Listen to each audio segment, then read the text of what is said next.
The Gunslinger and the Wild Girl.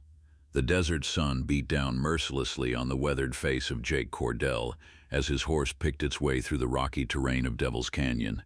The silence was broken only by the soft clatter of hooves on stone and the distant cry of a circling hawk. Jake had been riding for 3 days without seeing another soul, which suited him just fine. After what happened in Deadwood, solitude was preferable to the company of men. His horse suddenly snorted and shied, ears pricked forward at something ahead. Jake's hand instinctively moved to the Colt 45 at his hip as he scanned the canyon walls. That's when he heard it, a sound that made his blood run cold, the rattle of chains. Following the sound around a bend in the canyon, Jake came upon a sight that would haunt him for the rest of his days. A young girl, no more than 14 by his reckoning, sat chained to a massive boulder. Her dark hair hung in tangled mats around her shoulders, and her clothes, what remained of them, were little more than rags. She looked up at his approach with eyes that held no fear, only a wild, defiant glare that reminded him of a cornered mountain cat. Dismounting slowly, Jake approached with his hands visible. A piece of paper fluttered from the chain around her ankle. He bent to read it, his jaw tightening as he made out the crude handwriting. "Too wild to raise. Let the desert have her." "Well, I'll be damned," Jake muttered under his breath. He'd seen cruelty in his 38 years, but this struck him as particularly cold-blooded, even for the frontier. The girl watched him with those fierce eyes, not making a sound. When he knelt to examine the shackle around her ankle, she suddenly lunged at him, teeth bared like a wild animal. Jake jerked back just in time to avoid getting bitten. "Easy there, little wildcat," he said, his voice gentle despite the near miss. "I'm here to help." She tilted her head at the sound of his voice as if trying to understand the concept of help. Jake noticed then that her lips were cracked from thirst and her cheeks were hollow with hunger. How long had she been out here? Working carefully, Jake used his knife to pry at the crude shackle. It was made of old iron, hastily forged and already showing rust. After several minutes of patient work, the metal gave way with a sharp crack. The girl immediately scrambled away from him but didn't run. Instead, she crouched behind a smaller rock, watching him like a wary animal. Jake pulled his canteen from his saddle and set it on the ground halfway between them, then backed away. "Water," he said simply. The girl's eyes locked onto the canteen. She darted forward, snatched it up, and retreated to her hiding spot. Jake winced as she gulped the water desperately, knowing she was drinking too fast for her dehydrated state. "Slow down there," he said. "You'll make yourself sick." She paused, water dripping from her chin, and looked at him with something that might have been curiosity. Then she deliberately took another long drink, as if testing whether he would try to stop her. Jake chuckled despite the grim circumstances. "Stubborn as a mule, ain't you?" Over the next hour, Jake made camp nearby, moving slowly and deliberately so as not to spook the girl. He built a small fire and heated some beans and hardtack, the smell of food eventually drawing her closer. She crept forward on hands and knees until she was just beyond the circle of firelight. "You got a name?" Jake asked, spooning beans onto a tin plate. The girl just stared at him. "Well, I reckon you can understand me even if you ain't talking. I'm Jake Cordell." He set the plate on the ground and slid it toward her. "And you look like you could use a good meal." She pounced on the food like a starving wolf, eating with her hands and making small growling sounds. Jake had to look away. The sight of anyone, especially a child, reduced to such desperation made his chest tight with anger at whoever had done this to her. That night, Jake spread his bedroll on one side of the dying fire, while the girl curled up like an animal on the bare ground on the other side. He lay awake listening to her restless movements, wondering what in hell he was going to do now. He'd been heading to California, planning to disappear into the gold country, where a man's past didn't matter.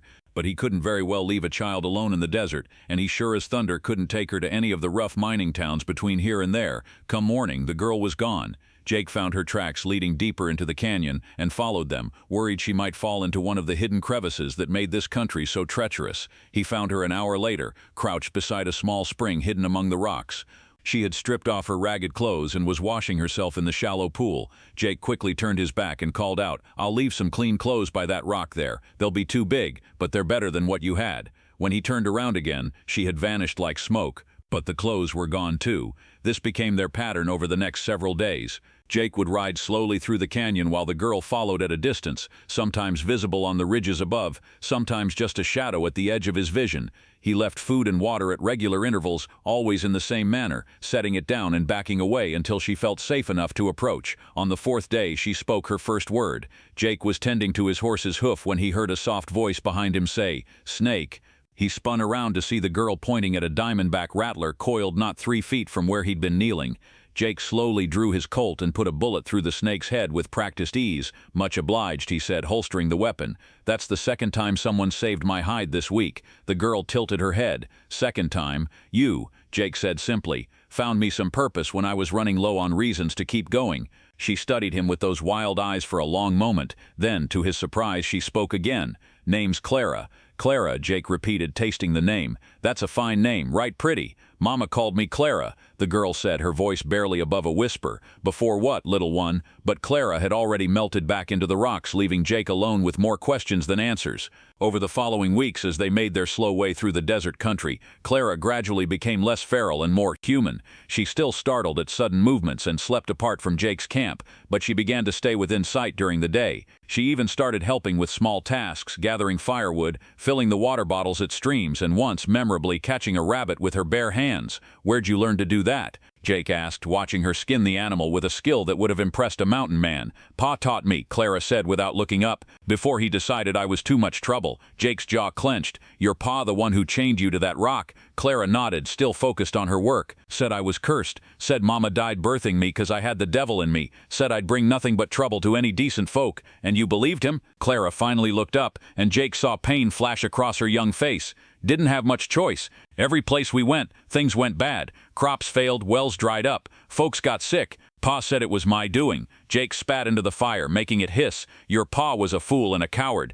Bad luck's just bad luck, child. Got nothing to do with you. How you know? Because I've had more than my share of bad luck, and I never met you till a month ago." Jake leaned back against his saddle. "Sometimes life just deals a man a poor hand. Don't mean the cards are cursed." That night, for the first time since he'd found her, Clara slept within the circle of firelight. Their destination became the town of Redemption, 3 days' ride to the west. Jake had heard it was a decent place, a farming community that had grown up around a reliable water source. Not the kind of place where his reputation would precede him, and maybe a place where a girl could learn to be a girl again instead of a wild thing. But as they crested the ridge overlooking the valley where Redemption lay, Jake pulled up short. Smoke rose from several buildings, and even at this distance, they could see buzzards circling. "Trouble," Clara said, the word carrying weight beyond her years. "Looks like," Jake agreed. "You stay here while I—" "No," Clara's voice was firm. "We go together, or I go alone." Jake looked at her, really looked at her. The wild child he'd found chained to a rock was gone. In her place sat a young woman with steady eyes and a straight back,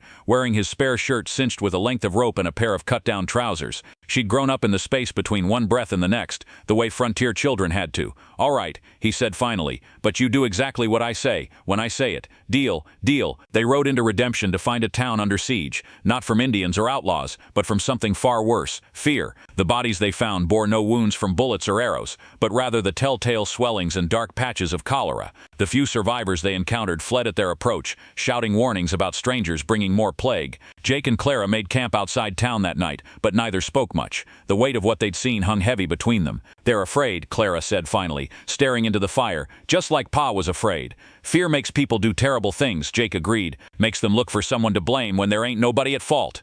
"You ever been afraid, Jake?" Jake was quiet for so long that Clara thought he wouldn't answer. Then he said, "Every day since I found you, I've been afraid. Of me. For you." Jake looked across the fire at her. "Afraid I wouldn't know how to take care of you. Afraid I'd fail you like every other person in your life has failed you." Clara considered this. "You ain't failed me yet." "Day's still young," Jake said with a wry smile. They bypassed Redemption the next morning and continued west, but their destination was no longer clear. The cholera would spread, Jake knew. Towns throughout the territory would close their doors to strangers, and a man traveling with a young girl would draw questions he couldn't answer. It was Clara who provided the solution. "There," she said, pointing to a distant valley where a thin column of smoke rose straight into the still air. "Someone's living rough out there. Maybe they won't be so particular about company." The smoke led them to a small homestead tucked into a hidden valley. A woman emerged from the cabin as they approached, middle-aged, sturdy, with graying hair and intelligent eyes that missed nothing. A rifle rested comfortably in her hands. "That's close enough," she called out. "State your business." "Looking for work," Jake replied, hands visible and away from his weapons, "and maybe a place where a girl can learn to read proper." The woman's eyes shifted to Clara, taking in her appearance with a mother's practiced assessment. "She yours. She's under my protection." "That's not what I asked." Jake met her steady gaze. "No, ma'am, she ain't mine by blood, but she's mine by choice." The woman lowered her rifle slightly. "Name's Martha Halloway. My husband passed 2 winters ago, and I've been working this place alone since. Could use help with the heavy work if you're willing to earn your keep." "We're willing," Jake said. "And the girl?" Jake looked at Clara, who gave him the slightest nod. Clara's got her own mind about things, but I reckon she'd appreciate learning her letters. Martha studied them both for another long moment. Then she shouldered her rifle and turned toward the cabin. Well, come on then. Daylight's burning, and there's work to be done. As they followed Martha toward the homestead, Clara reached over and touched Jake's arm. "Thank you," she said quietly. "For what?" "For seeing me. Really seeing me." Clara straightened in her saddle. "For the first time in my life, I feel like I might be worth something." Jake felt his throat tighten. "You were always worth something, little one.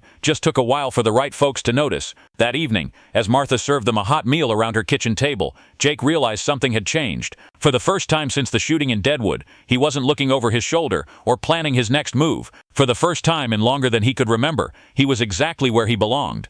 Clara seemed to sense it too. She sat up straighter, spoke more clearly, and when Martha asked her about her past, she answered with simple honesty rather than the guarded evasions that had become her habit.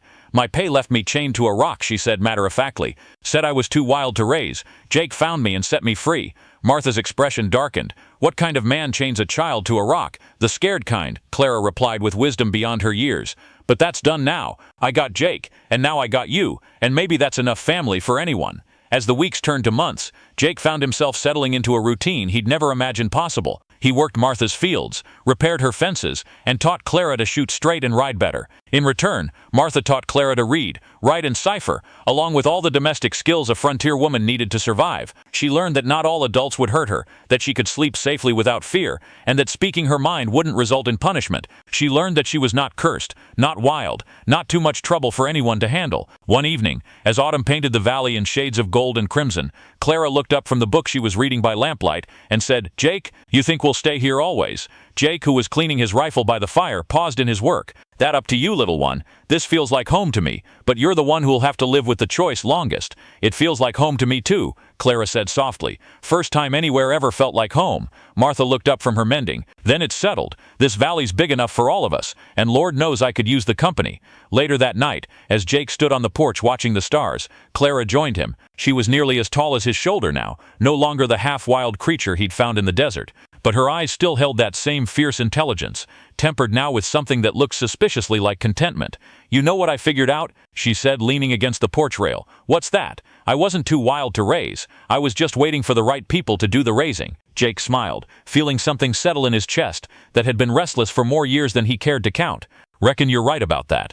"And Jake?" "Yeah, thanks for not leaving me chained to that rock." Jake put his arm around her shoulders, and for once, she didn't pull away. "Thanks for giving this old gunslinger something worth protecting." They stood there in comfortable silence, watching the stars wheel overhead, two souls who'd found their way home to a place neither had been looking for. In the distance, a coyote called to its mate, and Clara smiled at the sound instead of tensing like a hunted animal. She was no longer the girl who was too wild to raise. She was simply Clara, daughter, student, survivor, and that was enough.